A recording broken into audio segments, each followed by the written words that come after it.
Are you skeptical about powerlifting? If so, you shouldn't be, because everyone should try powerlifting. And in this video, I'm going to highlight some of those big benefits and why you should start using powerlifting programming today.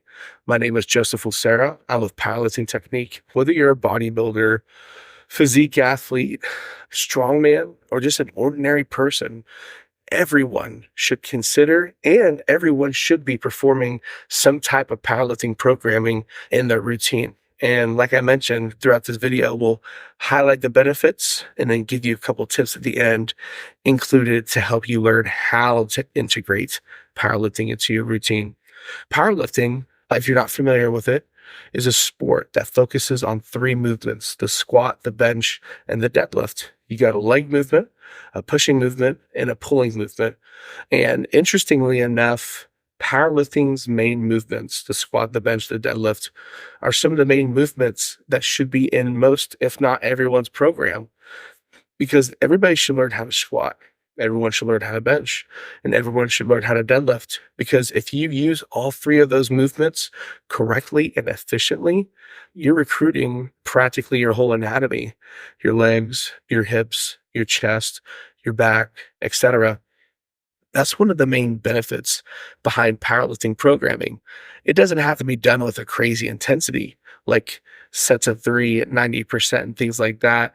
You do want to build up your anatomy to challenge it as the stimulus for growth and development, but you can restrict yourself and use those compound movements, maybe just not at the same intensity.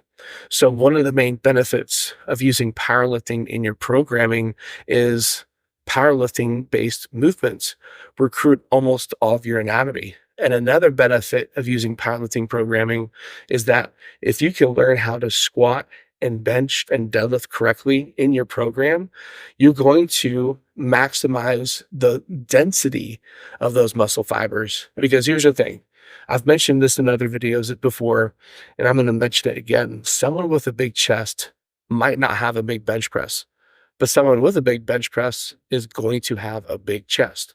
So what's interesting about that is that I'm almost guaranteeing the fact that if you learn to bench better, squat better, or deadlift better, and you increase the intensity to however much you want to, you're going to adapt to that stimulus and get a much more dense anatomy, which, like I mentioned, bodybuilders, physique, strong men, strong women, those are things that you should desire, to have a much more dense muscle anatomy, because now you're talking about the potential to being stronger.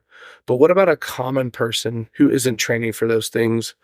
Having more muscle mass is perfect, because as you age, your muscles atrophy, which means they get less dense. And if you have less muscle, you might not be having the same capability as you did when you were younger, which can lead to other injuries, back problems as well.